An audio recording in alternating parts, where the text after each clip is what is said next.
We start with Avishai Bar Asher from Jewish Thought in the Faculty of the Humanities.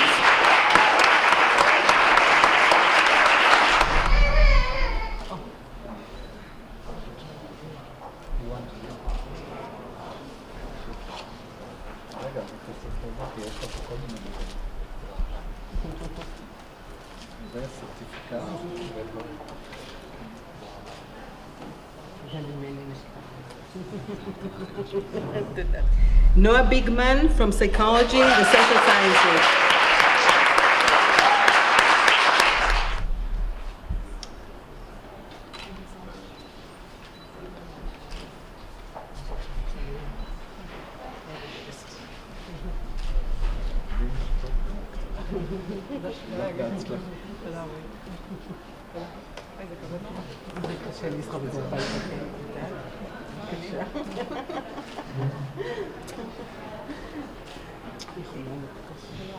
מורן דבלה לויט, Medical Neurobiology, School of Medicine.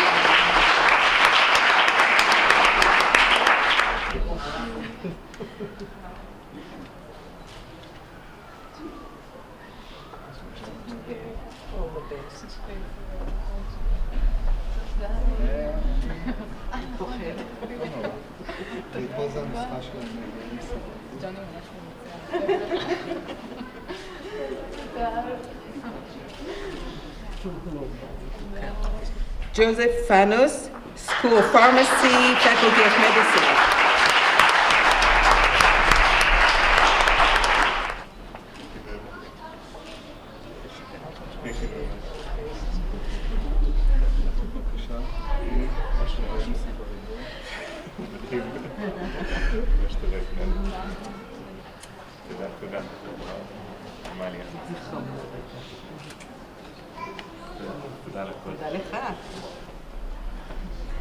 Dana Gur, Faculty of Law.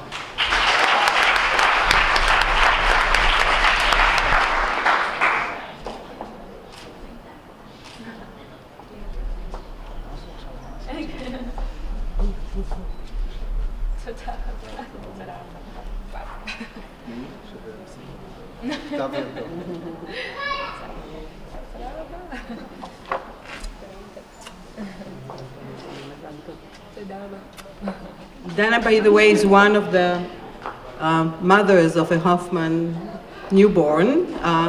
Is with us also now. Yulia Lifshitz, Brasilia School of Education.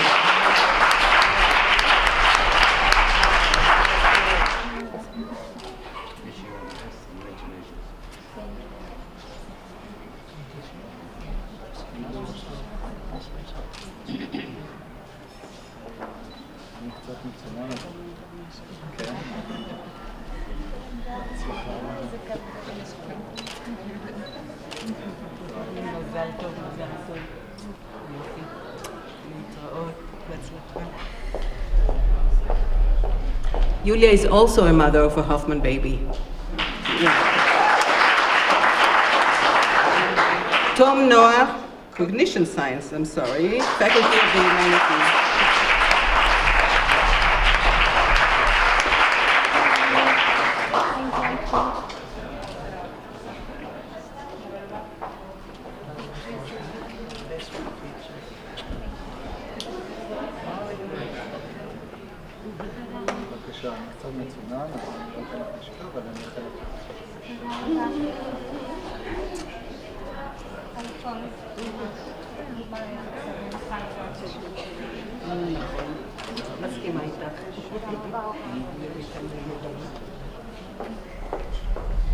Yaakov Ophir, Clinical Child Psychology, School of Education.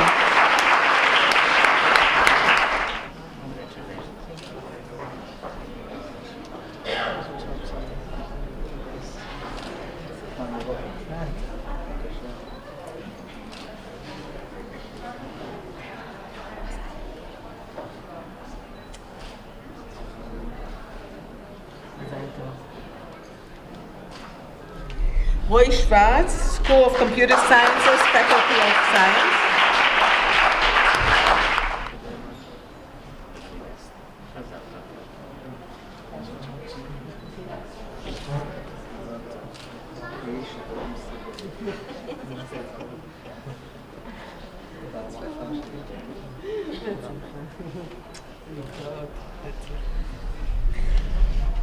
Eyal Wurgaft, Earth Science Institute, Faculty of Science.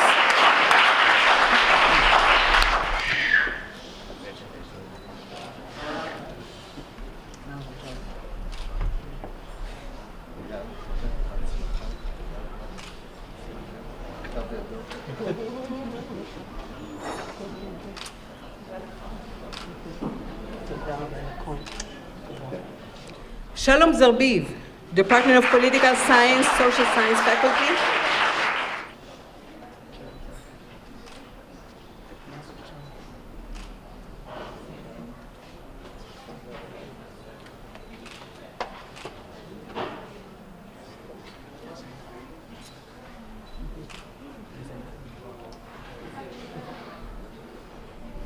Yael Ponizovsky, who is number 12, could not be with us, unfortunately, today because her grandfather passed away. So she sent her warm regards to everyone and apologized for not being. And we're with her in her sad moments, hoping everything will work out well for her in the future. So this is it, not the end yet. I thank the Hoffman family and my co-directors for being here. And it is customary for us to have two of our graduating fellows talk to the group. And we do not make the choice. It's too hard to make the choice. We ask them to pick their suggested candidates, and the two of them are going to speak to us today. So we start with Moran Dvela and later on Avishai Ben Asher. I thank you very much for sharing your thoughts with us tonight. Various types of evidence suggest that single-cell life was present on Earth 3.5 billion years ago. However, it appears to have required another 2 billion years to evolve the first multicellular organisms. So what occurred during those years that enabled the generation of complex creatures? Symbiosis, or in other words, communication and collaboration. Within the multicellular organism, single cells were required to learn how to talk and work together. Each cell had to send and receive a set of signals to determine appropriate behavior for the good of the entire organism. It meant that each cell sometimes had to restrain its own growth for the benefit of others. Nevertheless, by the cell no longer being required to perform all the different tasks necessary for survival on its own, it was allowed to specialize and gain expertise in a specific task.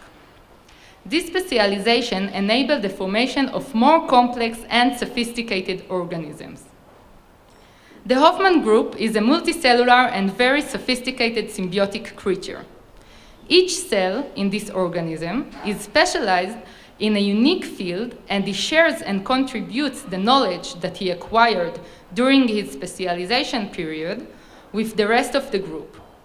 In addition, these unique individuals are dedicated to caring for their surroundings, so they use their expertise and they give the community whatever they can for the purpose of global improvement and positive change.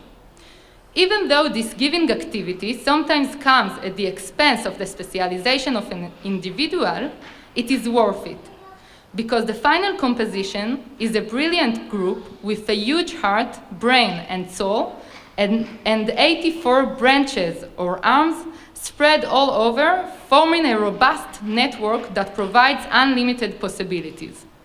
And each year, 12 new arms are added to this powerful creature, creating amazing potential for growth. Director of the Hebrew University, Professor Asher Cohen, Mrs. Sylvia Hoffman, Dr. Harry Hoffman, dearest Sue and Josh, Mr. David Lansky, Directors of the Hoffman Leadership and Responsibility Program, Professor Amalia Oliver Lumerman, and Professor Ori Beer, Coordinator of the program, Mrs. Lital Myers, dear Hoffman Fellows, graduates, families, and friends. First, I would like to apologize to those who did not connect with my metaphor, but after 10 years in life sciences, all my metaphors sound like this. Just be happy it wasn't on brain trauma. Almost 3 years ago, I had the pleasure of meeting 35 brilliant and talented students from the entire spectrum of the Israeli society. We met as a group every second week, having the opportunity to step out from our daily routine and hear great speakers talking on various subjects related to leadership and social responsibility. During those meetings, we tried to figure out what makes a leader. At our first year, we followed the philosophy of Thomas Carlyle, who once stated that the history of the world is but the biography of great men. And so we heard the life stories of female and male leaders, educators, journalists, politicians, philanthropists, and others, people I never imagined I could sit with and listen to while they opened their heart, sharing with us their motivations, passions, fascinating backgrounds, successes, and even failures, so we could learn what leaders are made of. However, Herbert Spencer suggested that history is more than the result of the contribution of great men, as Carlyle theorized, but rather that great men are the products of their societies. Hence, during our second year, we examined the driving forces behind leadership and the complex conditions and situations that shape and design our society and are responsible for the molding of its leading figures. These 2 years were the basis for the third year, in which we explicitly learned about what is a real leader, a woman.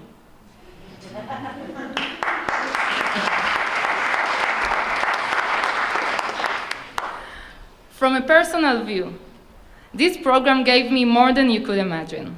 First of all, it opened my mind to different opinions and thoughts.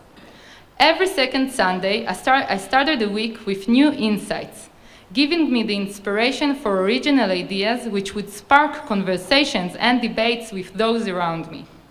Second, I gained a new family, consisting of good friends among the Hoffman Fellows and the Hoffman nuclear family. It is absolutely incredible that even though we come from different worlds, fields, and backgrounds, we formed strong connections and friendships that will last beyond the limited formal time frame of the program, and will continue as long as Lital sends us the news from the past and present fellows.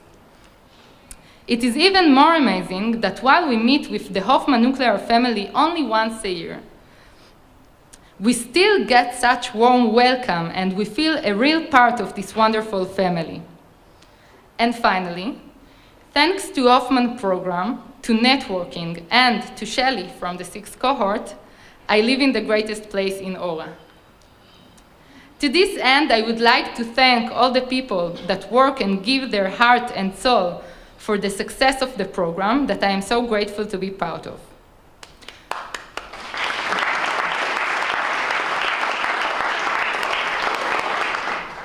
First of all, Harry and Sylvia, the creators of this great composition. I would like to deeply thank you for giving us this amazing opportunity to meet, discuss, to be annoyed, to criticize, to listen, and to accept. Thank you for being a role model for us and for evolving us into giving ambassadors who spread the spirit of giving all over in a colorful array of missions, activities, and unique programs. We admire you.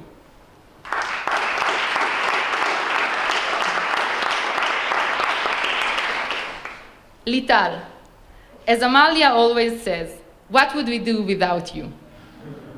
Everything you do always turns out perfect. You never miss a piece of this complicated puzzle. And it is all done with such grace and pleasance. You are absolutely a Wonder Woman.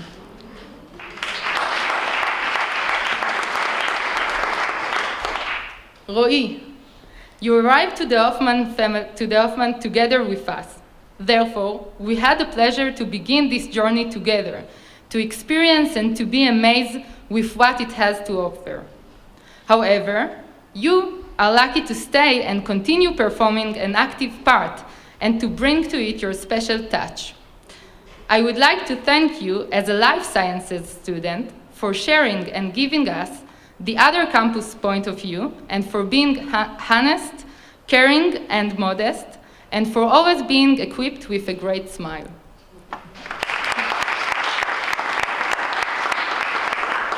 Amalia, no doubt you are the beating heart of the Hoffman organism. This program was born with you within and could not survive without your involvement, enthusiasm, and the oxygen you supply. You are open-minded to new suggestions and ideas. You ask because you really like to listen and learn, and you are not afraid of changes. Hence, you keep on improving and developing the meetings from year to year, and even from semester to the following one. Not only that, you also care for each and every one of us, and always know what is going on with our academic as well as volunteering activities.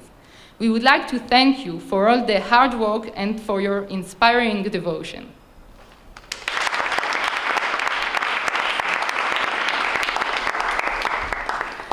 I would like to finish with Parashat HaShavua of this past Shabbat, which is Bamidbar.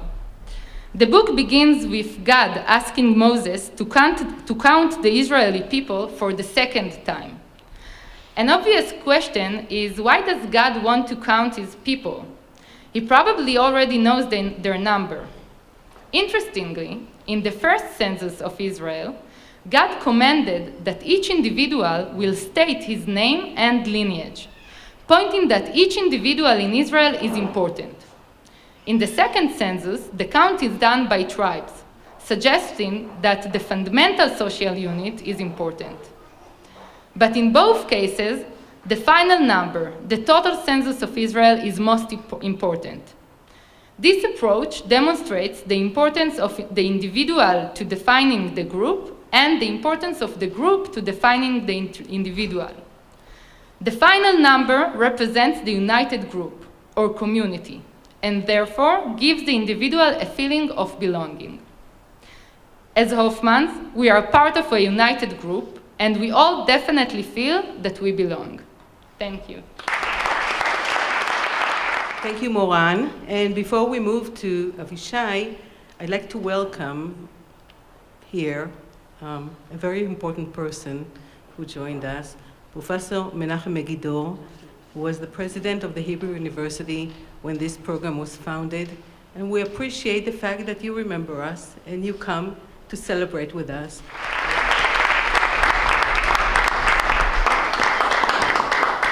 You know, you're responsible for all this. You're responsible.